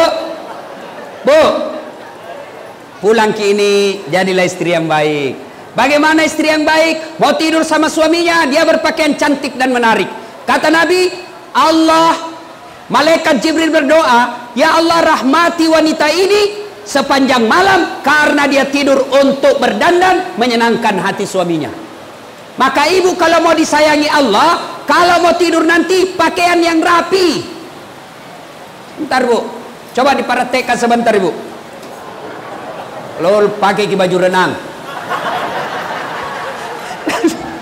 Besok pulang suami tak dandan memang bagi, tapi jangan juga berlebihan. Kuncir 3 rambutnya, 2 di samping 1 di depan, pakai you can see selop tinggi. Pulang suaminya dia bilang astagfirullah kesurupan.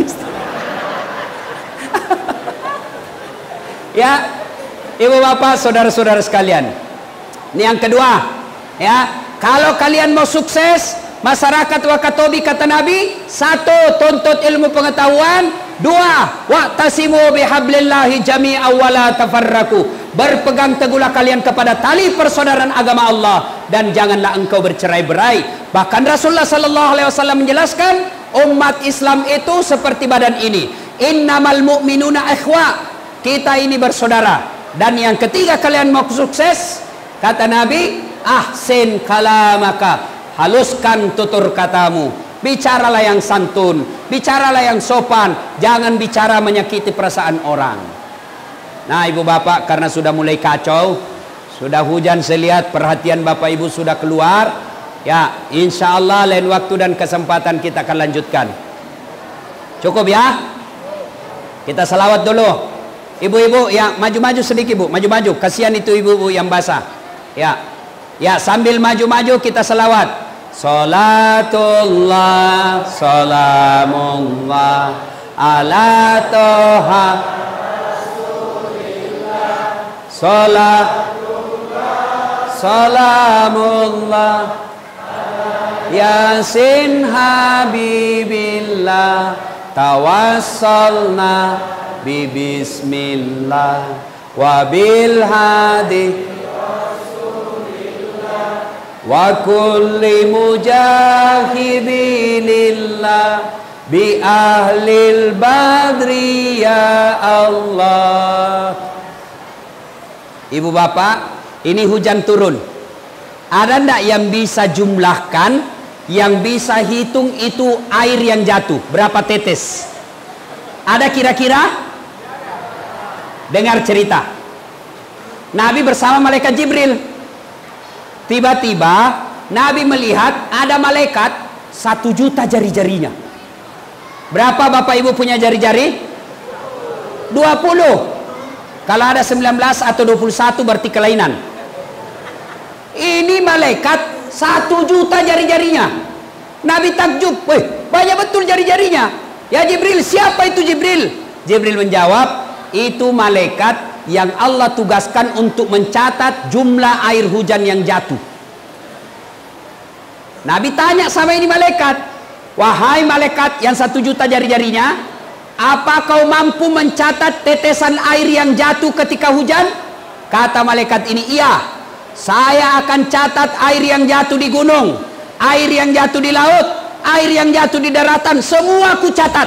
Berapa jumlahnya saya tahu. Makanya Allah kasih ke 1 juta jari-jari. Lalu malaikat ini berkata, ya Muhammad, ada satu yang tidak bisa aku catat. Saya tidak bisa mencatat berapa banyaknya, karena banyaknya sehingga saya tidak bisa mencatat. Apa itu wahai malaikat?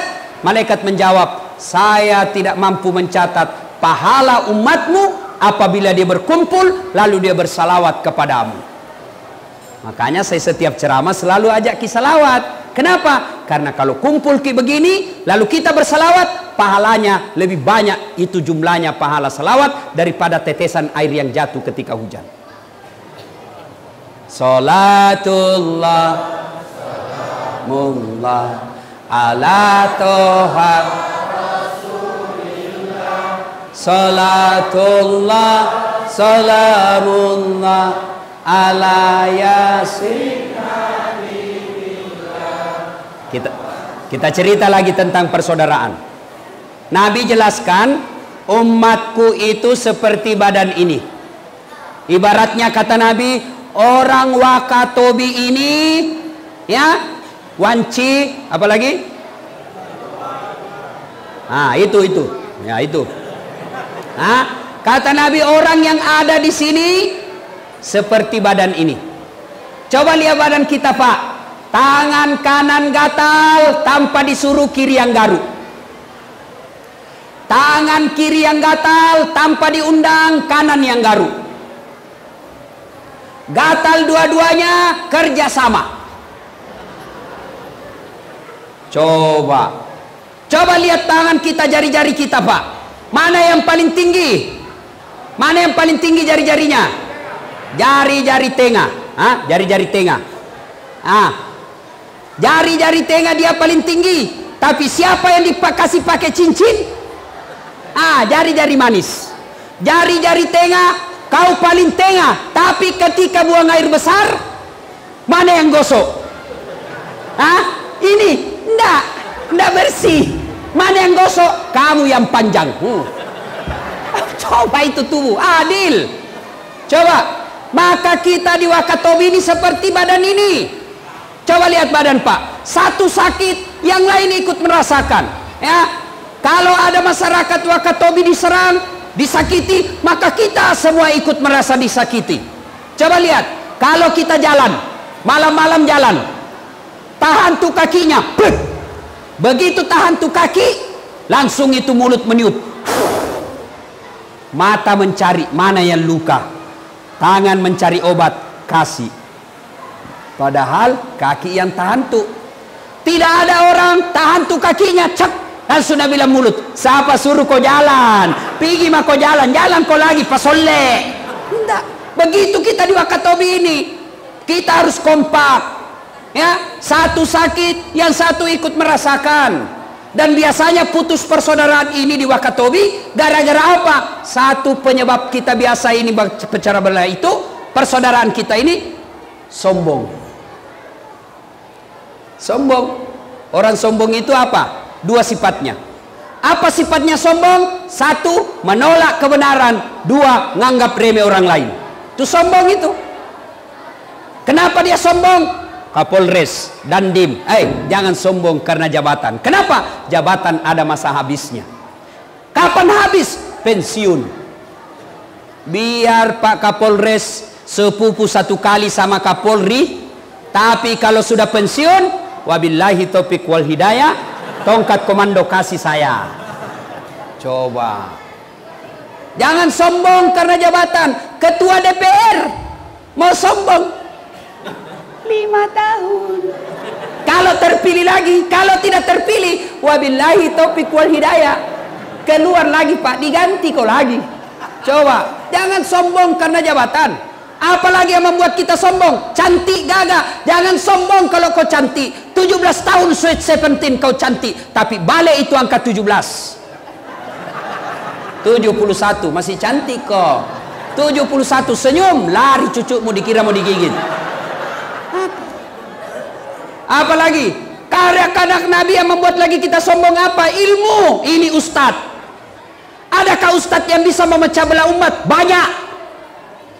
Ceramahnya menghasut, ceramahnya menimbulkan kebencian, ceramahnya suka memecah belah, ceramahnya suka memfitnah, ceramahnya suka bahas-bahas perbedaan pendapat. Itu ustadz sombong itu. Ada itu ustadz sekarang, sebenarnya bukan ustadz, mengaku ustadz. Baru belajar 3 bulan, itu pun melalui YouTube. Langsung nak kasih kafir semua orang. Maulid bid'ah, masuk neraka, tidak ada pada zaman Nabi. Isra Mi'raj bid'ah, tidak ada pada zaman Nabi, sesat, masuk neraka. Takziah malam kematian bid'ah, tidak ada pada zaman Nabi, masuk neraka. Jabat tangan selesai sholat bid'ah, masuk neraka. Doa bersama selesai sholat, tidak ada pada zaman Nabi, bid'ah, masuk neraka. Masa bos gara-gara doa bersama kok kasih masukin neraka? Saya ini membaca sejarah hidup Nabi dengan segala jenis pengarangnya. Tidak pernah saya baca sejarah Nabi ceramah menyakiti hati orang. Semua orang dengar ceramahnya Nabi tenang. Ada sahabat datang, ya Rasulullah, heboh di Madinah. Kenapa heboh?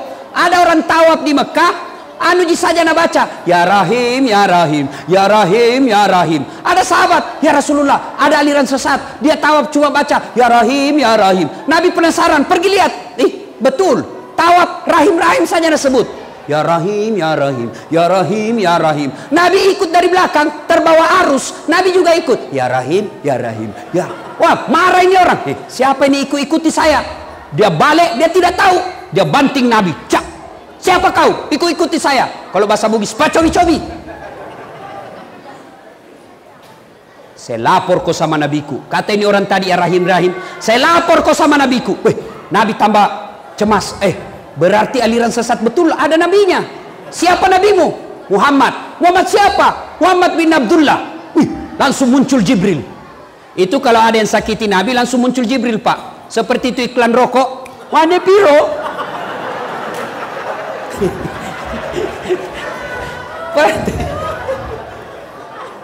Ada yang sakiti Nabi langsung muncul Jibril, marah Jibril, banting, jangan. Kenapa? Kasihan, dia tidak tahu saya Muhammad. Nabi bilang Jibril kasih tahu, akhirnya dia kasih tahu, sayalah Muhammad bin Abdullah. Wih, langsung menangis sini, ya Rasulullah maafkan saya tidak tahu, saya orang bodoh, saya diutus dari kampungku, tidak ada kasihan orang pintar di kampung saya. Sayalah orang yang paling pintar, modal ya Rahim, ya Rahim. Mau makan ya Rahim, mau mandi ya Rahim, mau tidur ya Rahim, itu saja modalku. Kata ini orang, ya Rasulullah tapi saya sangat mencintaimu ya Rasul. Nabi lalu ini orang berkata, ya Rasulullah kira-kira saya nanti masuk surga, kok ajak saya masuk surga ya Rasul? Padahal modal ya Rahim saja sudah nabanting lagi Nabi. Coba, ya Rasulullah kok ajak saya masuk surga? Apa kata Nabi? Saya akan mengajakmu masuk surga karena engkau mencintaiku. Wow, ini orang gembira, masuk surga, masuk surga, masuk surga. Coba bayangkan. Ini Pak, sudah ada banting Nabi, modal ya Rahim, karena cinta sama Nabi, diajak masuk surga. Kita maulid kan karena cinta sama Nabi. Kalau kau tidak mau sebut maulid, ya sudah, bilang saja sirah nabawiyah. Kenapa ada telur? Karena dulu orang-orang Bugis, itu maknanya apa? Kenapa telur? Kenapa telur? Kenapa bukan kelapa? Karena kita berharap orang yang hadir di maulid ini menjadi bibit masa depan orang Islam. Kenapa pakai ketan? Kenapa bukan nasi? Karena diharapkan selesai maulid kau merapat, menyatu seperti rapatnya ini ketan. Itu maknanya. Kenapa songkoloknya kuning? Kenapa tidak warna merah? Kuning itu warna keemasan. Diharapkan selesai kau maulid orang cinta seperti cintanya orang sama emas. Itu maknanya. Sekarang masuk neraka, tidak ada pada zaman Nabi. Kalau begitu jangan kau ceramah pakai mic. Kalau tidak ada pada zaman Nabi, maka mari kita ceramah tidak pakai mic. Tidak ada mic pada zaman Nabi, jadi ceramah pakai. Saudara-saudara sekalian, apa mau dengar? Yang bagus. Bagaimana polisi kasihan tentara tidak bingung pemerintah tidak bingung. Kamu ceramah menyesat-nyesatkan, akhirnya orang bertengkar, akhirnya masjid ribut gara-gara itu. Jangan. Itulah sebabnya ada namanya imam mazhab. Di Indonesia terkenal imam mazhab 4, di Maroko itu 9 imam mazhab.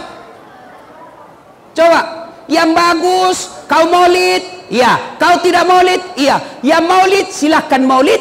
Jangan kau bilang sesat yang tidak maulid. Yang tidak maulid tidak usah kau maulid. Yang penting jangan kau bilang sesat yang maulid. Selesai. Kau tidak mau berdoa bersama selesai sholat, tidak usah. Tapi jangan kau bilang sesat yang doa bersama. Enak kan kita? Coba enaknya kalau kita semua ini elemen bersatu, ya, kompak, tidak saling menyalahkan, sama Nabi kita, sama Tuhan kita. Soal bagaimana sholat saja kan berbeda-beda orang takbir. Allahu Akbar. 1, meletakkan tangan. 1 begini, antara dada dengan pusat. 2, dibawanya pusat, bukan dibawa sekali ya. 3, di atas dada. 4, lurus. Mau kau begini silahkan, mau begini silahkan, mau begini silahkan, mau begini silahkan. Semua boleh dan ada dalilnya. Mana yang tidak betul kalau kau pakai yang pampanya? Allahu Akbar.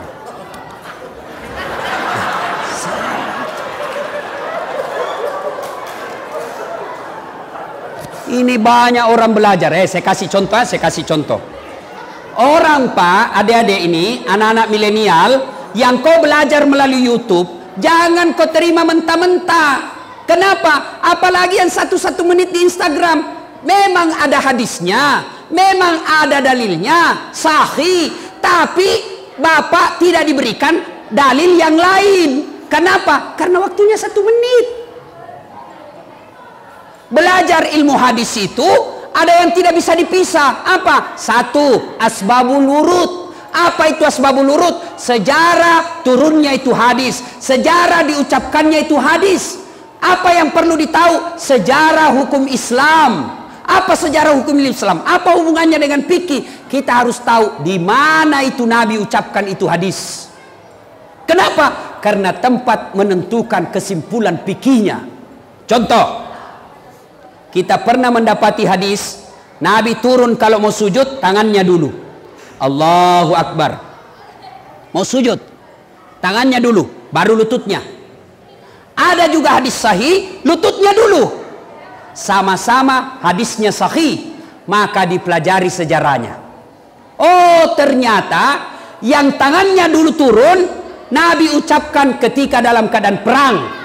Waktu itu di tengah perang, bebatuan batu-batu gunung, maka tangan dulu yang turun. Kenapa? Karena kalau lutut dulu turun, sakit itu lutut. Kenapa Nabi lutut turun? Sejarah dipelajari. Oh, Nabi ada di Madinah, sehingga lututnya dulu turun. Pasir, tidak apa-apa, tidak sakit. Contoh lagi, saya pernah dapat di medsos posisi kaki. Ada kan? Posisi kaki ketika sujud. Ya, anggap ini jari-jari kaki. Ada yang jari-jari kakinya keluar begini. Ada yang jari-jari kakinya lurus. Jari-jari kaki ini anggap ada juga yang melekuk ke dalam. 3 itu udah gambar toh. Yang pertama lurus begini, nah coret. Salah. Yang di tengah kakinya menghadap keluar jari-jarinya. Salah. Yang di tengah baru yang menghadap ke dalam, baru nah tulis benar. Ini tidak bijaksana. Kenapa? Yang kiri kanan bukan salah, tapi tidak sesuai sunnah. Yang di tengah itulah sunnah. Beda maknanya salah dengan sunnah. Kalau salah otomatis batal. Kalau sunnah artinya kau lakukan nilainya pahalanya tinggi. Kalau kau tidak sunnah tetap sah tapi pahalanya kurang. Itu. Ini belajar agama melalui YouTube 1 menit habis kuotanya. Nah, salahkan semua. Ini ustadz sombong ini yang begini. Jangan kau suka salahkan pendapatnya orang. Lebih baik kau jelaskan semua imam mazhab. Mana yang dia pilih terserah. Ya, jangan mau terhasut bahwa kalau ini presiden terpilih hilang tahlil. Kalau ini hilang terpilih maka tidak ada begini. Jangan, itu hanya otak-otak kotor yang mau mencari kemenangan secara kotor. Jelas? Jangan sombong gara-gara ilmu. Marah Tuhan nak cabut ilmumu. Caranya apa? Nak kasih pikun kok. Ada orang banyak sekali gelarnya. Diprotes sama istrinya. Pak, biasanya kalau kau mau mengajar, kamu mau pensiun. Kalau kau mau mengajar, kau cium-cium jiratku. Ini sudah hampir 2 minggu, tidak pernah lagi kau cium-cium saya. Langsung dia bilang suaminya, berarti siapa kau cium selama ini? Ternyata pembantunya nak cium. Jangan juga modus, mentang-mentang sudah dengar begini, masuk kamarnya pembantu, didapat sama anaknya. Iku kira mamakmu nak. Ayo, jangan sombong gara-gara ilmu, jangan sombong gara-gara pangkat jabatan, jangan sombong gara-gara harta. Kenapa? Allah tidak senang orang yang sombong. Kenapa? Karena sombong itu pakaian Allah. Maka salah satu sifat Allah dari 99 disebut Al-Mutakabbir, yang maha sombong. Ibu bapak saudara-saudara sekalian, yang ketiga yang membuat kita sukses kata Nabi, ahsin kalamaka, haluskan tutur katamu, jangan memaki, jangan mengeluarkan kata-kata kotor. Saya kasih contoh. Bapak bersedekah tapi dengan cara kasar, orang tidak terima. Contoh ya, saya kasih uang tapi dengan cara kasar. Woi, dah saat mau kau uang ya, ini ada uang 1 juta, ambil kau. Pakai kaki. Oh, kalau orang Bugis Nabi bilang, saya miskin, ku tobok kau kalau kau kasih gitu kak. Coba, jangan. Allah senang orang-orang yang tawadu. Allah senang orang yang halus tutur katanya. Matur nuwun. Gimana kabar? Ah, ini anak-anak yang perlu diajari pak. Anak-anak kita sekarang sopan kalau sama cowoknya. Assalamualaikum kak. Hei cewek, hei cewek. Kalau terima kau telepon, jangan kau juga mendayu-dayu, membuat cowokmu terpesona dan naik nafsunya. Coba bedek kalau kau tegas terima telepon. Dia bilang cowok tak, assalamualaikum, waalaikumsalam. Di mana dek? Di rumah. Jalan, apa jalan-jalan? Coba itu ndak berani itu laki-laki. Waalaikumsalam. Di mana dek? Di rumah aja kak. Gimana laki-laki ndak nafsu? Kalau sama cowoknya sopan, sama bapaknya baru satu dikasih tahu, keluarlah dia 10 kalimat. Sama bapaknya ndak pernah nak cium tangannya. Bapak-bapak ingat, kalau anak mau keluar rumah, cium tangan ndak? Nah cium tangan tak pak? Ndak, nah sliding ji pak. Oh ini. Sekalinya tangannya cowoknya tabek kak. Dongong. Dan cium tangannya cowokmu, dia kasih sekolah kok. HP-nya deh cowok, woi cewek, ada di sini wallpapernya bapaknya, saya kasih kau hadiah. HP-mu, wallpapernya bapakmu situ fotonya. Fotonya siapa? Lee Min Ho, artis Korea, nak kenal kau dong? Bapakmu dong, dia yang sekolahkan kau, nantar jemput kau. Bagaimana hidupmu mau berkah kalau orang tuamu kau tidak hargai? Sama cowoknya sopan. Sama pacarnya santun, sama orang tuanya kurang ajar, tipu saja mamaknya. Kalau mamaknya suruh jemput, mak, nak jemput kak dulu nak di pelabuhan, bapakmu sibuk. Mak, capek orang baru pulang sekolah. Sama mamaknya, sekalinya ceweknya, kak telepon, jemput kak dulu, tunggu deh 10 menit saya sampai. Mana hidupmu mau bagus? Ada yang tanya-tanya saya, Ustadz, orang tuaku ndak sholat, orang tuaku tukang tipu, orang tuaku pemabuk, ndak pernah diurus saya dari kecil. Bukan urusanmu. Urusanmu adalah birrul walidain. Ingat kisahnya Ibrahim. Ibrahim alaihissalam bapaknya namanya Azar, nyembah berhala. Ketika Ibrahim mau ribut sama bapaknya, Allah tegur, Ibrahim, bapakmu itu jangan kau lawan. Dia nyembah berhala, ya Allah. Bagaimanapun bapakmu, jangan kau lawan bapakmu. Kau yang keluar dari desamu. Makanya anak-anak sekarang kalau ditanya kenapa banyak sarjana menganggur, salah satu sebabnya waktu kuliah kasih bodoh-bodoh orang tuanya. Alasan pembayaran SPP, alasan uang kuliah, nah belikan pulsa cewek nah. Dikirim ke Kendari dengan harapan pulang gelar sarjana. Apa dibawakan bapaknya? Bukan sarjana, apa? Cucu. Apa tampu ila cilaka. Jangan ketawa, serius orang ini. Coba bingung saya lihat anak-anak sekarang pak. Nauzubillah min zalik. Ya, kita juga pak, bagaimana anak kita tidak rusak? Nah kita juga sendiri yang kasar. Mendidik anak kasih contoh yang jelek. Awas kok kalau merokok, pak. Kalau merokok kau saya dapat, saya kasih makan kau sama bungkusnya. 15 menit kemudian dia bilang, nak, Piko belikan nggak dulu rokok. Ih, masuk mau apa? Ada perokok di sini? Ada? Berhenti ki merokok, Pak. Saya doakan ki berhenti merokok. Bapak kalau merokok, Pak, memperkaya orang Yahudi. Itu pabrik rokok semua yang ada di Indonesia orang Yahudi yang punya. Sahamnya orang Yahudi punya, Pak. Merokok kayak orang beleng-beleng. Itu aja nak kerja 10 menit, sandar itu. Dong. Sekali-kali isap. Ya ketawa orang serius ini, Pak.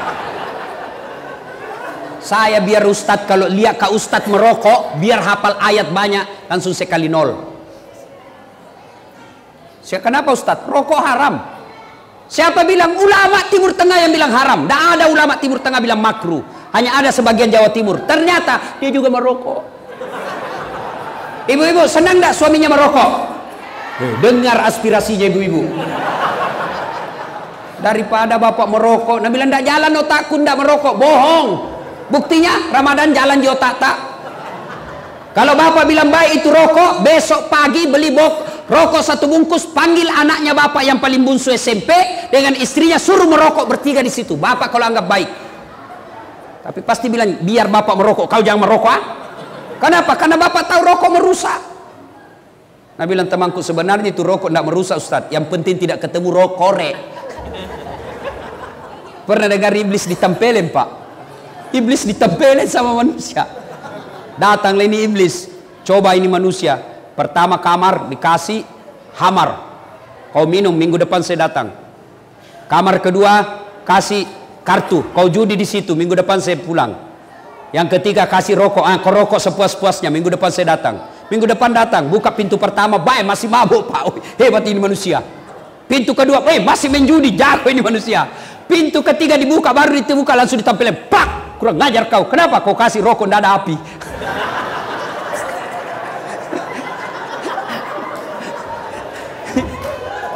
Ya, Bapak, saudara-saudara sekalian, anak-anak birrul walidain, baik-baik sama orang tua. Bapak-bapak yang sudah punya orang tua, mau naik pangkat Pak, jangan cari muka sama Kapolres. Tidak usah cari muka sama komandan Dandim. Kenapa? Ada mutasinya, Pak. 2 tahun pindah lagi. Bapak setengah mati cari muka. Bapak sudah punya muka. Siap. Cemen lu men. Cari muka sama siapa? Orang tua. Coba adab kita sama orang tua tak? Coba dengar. Menelpon kita punya komandan. Cerita 5 menit. Tiba-tiba ibu tak menelpon dari kampung. Kita terima? Tidak. Tapi apa kita bilang? Sebentar ma, sebentar pi, menelpon bosku. Terbalik. Anak yang baik, dia akan berkata, izin komandan, sebentar saya sambung, insya Allah 5 menit saya telepon lagi komandan, ibu saya menelpon. Itu anak yang baik. Jangan tak balik, mak sebentar saya telepon ya, menelpon komandanku. Tak balik. Ibu-ibu juga, hargai mertua tak. Datang mertuanya baru 5 menit. Kapan ki pulang, mak? Ada istri begitu di sini? Ada? Ada? Kalau ada, jangan cerai Pak, kasihan jandai. Jadi dia apa Ustaz? Tambah jadi 2. Artinya kalau datang mertua tak hargai, itu anak yang soleh. Ya. Dan yang keempat, kata Nabi, kalau kalian mau sukses adalah was-sadaqatu, bersedekahlah. Sedekah dengan duit, baik. Tidak punya duit, sedekah dengan tenaga. Tidak bisa dengan tenaga, sedekah dengan ilmu. Tidak bisa dengan ilmu, sedekah dengan diam. Ayo bangun negara kita, bangun Wakatobi ini, bapak pengusaha, bantu bikin sekolah, bikin jembatan. Itu dengan uangnya. Tidak punya uang, bantu dengan otak, anggota DPR. Tidak punya otak karena bukan anggota DPR, bantu dengan apa? Bantu dengan tenaga, menjadi relawan. Tidak bisa juga, diam dengan cara apa? Bantu, jangan banyak bicaramu. Itu Pak. Ya, insya Allah. Karena waktu yang terbatas. Yang kelima, jika mau maju di kampung, kata Nabi, wa minal laili fatahajjat bihi. Bangunlah engkau sepertiga di akhir malam untuk sholat tahajud. Alhamdulillah, 1 sampai 4 itu kiat kepada sesama manusia, hubungan horizontal. Tapi ingat, jadikan Allah sebagai sandaran vertikal kita. Saya kasih contoh. Bapak, Pak, Kalau saya bersandar di sini, begini, kalau dibuka ini sandaran, saya jatuh atau tidak? Saya bersandar di kursi, kalau kursi ditarik, saya jatuh atau tidak? Jatuh. Itu artinya kalau Bapak bersandar sama manusia, hilang sandarannya, maka Bapak akan jatuh. Bersandar sama bupati, bupati diganti, Bapak setengah mati. Bersandar sama ketua DPR selesai, Bapak hilang sandarannya. Bersandar sama Kapolres Dandim, hilang mereka, Bapak hilang sandarannya. Tapi siapa yang bersandar kepada Allah, maka Allah tidak akan pernah hilang, dan Allah akan hadir 24 jam. Allah hadir buat orang kaya, juga Allah hadir buat orang miskin. Allah hadir buat pejabat, Allah juga hadir buat rakyat jelata. Allah hadir buat orang pintar pun Allah hadir buat orang bodoh. Allah hadir di rumah orang kaya pun Allah hadir di masjid. Allah bisa ditemui 24 jam. Bapak mau ketemu sama bupati perlu protokoler, tapi Bapak mau ketemu dengan Allah kapan dan dimanapun Allah perlu bisa ditemui. Maka Bapak Ibu, jadikan Allah sebagai sandaran vertikal kita. Bapak-bapak polisi, tentara mau naik pangkat, mengadu kepada Allah. Ya Allah, saya tidak punya duit untuk sekolah, tapi tidak ada yang mustahil di sisimu ya Allah. Kalau Engkau yang mengabulkan doaku, tidak ada kekuatan manusia yang bisa menghalangi. Bapak bangun 40 malam berturut-turut, masa Allah tidak kabulkan? Padahal Allah sudah janji, ud'uni astajib lakum, minta kau kepadaku, pasti saya kabulkan. Ibu bapak saudara-saudara sekalian, inilah tausiah kita, mudah-mudahan ada manfaat. Kita simpulkan pembicaraan kita. Kalau ini masyarakat Wakatobi mau sukses, kata Nabi, 1, tuntut ilmu pengetahuan. 2, tingkatkan persaudaraan, jangan berpecah belah. Yang ketiga, haluskan tutur katamu, muliakan orang tuamu. Yang keempat, banyak-banyaklah bersedekah. Dan yang kelima, wa minal laili fatahajjat bihi, bangunlah sepertiga di hari malam untuk solat tahajud. Apabila 5 hal ini kita lakukan, maka janji Allah dalam Al-Quran, walau anna ahlal qura amanu wattaqau lafatahna alaihim barakatim minas sama'i wal ar, maka saya turunkan dari langit dan dari dalam tanah. Sebelum saya akhiri, saya mau tanya, ibu bapak punya handphone? Punya handphone? Itu handphone kalau dipakai terus kenapa? Lobet. Kalau lobet diapain? Kalau lobet tidak dicas kenapa? Mati. Kalau mati masih bisa dipakai? Tidak. HP lobet, cas 1 jam full, HP baru. Cas 2 jam masih lobet. Cas 3 jam masih lobet. Cas sampai pagi masih lobet. Rusak HPmu. Alhamdulillah, hampir 2 jam ku cas hari ini. 1 jam 45 menit. Kalau bapak selesai dengar ceramah ini, yang tadinya bermusuhan gara-gara pilpres, besok dia baku baik, maka bapak imannya baik. Dia amalkan yang 5 ini, maka bapak imannya baik. Allah janjikan dalam Al-Quran, bismillahirrahmanirrahim, innamal mu'minuna alladzina isa sukirallah wajilat qulubuhum. Orang yang baik imannya akan menjadi penghuni surga. Selesai dengar ceramah, mereka menjadi lebih baik lagi. Tapi sebaliknya, selesai dengar ceramah, tetap menyebarkan hoax, tetap berbenci-benci, tetap bermusuhan gara-gara pilpres, tidak mempan nasihat. Bahkan dia bilang, Pak Kapolres, jangan lagi kau undang itu Ustadz Dasat, tidak enak ceramahnya. 5 na bahas saya terus nak kena. Orang seperti ini, inilah yang disindir dalam Allah dalam Al-Quran, wadhawaun alaihim a'anzartahum am lam tunsirhum la yu'minun. Kau sampaikan ayat Allah, kau nasihati atau tidak, kau sampaikan ceramah atau tidak, la yu'minun, sama saja mereka tidak akan beriman. Bahkan ayat berikutnya Allah jelaskan, mereka lebih hina dari binatang. Kakak saya di kampung jual beli kambing sampai sekarang, binatang kambing. Kalau ada kambingnya nakal, suka ganggu temannya, nah bilang jual itu.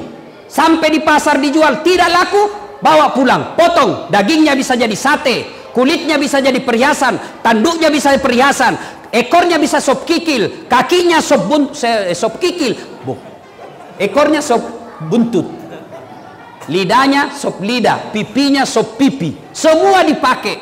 Kambing nakal jual, tidak laku potong, kita makan sama-sama.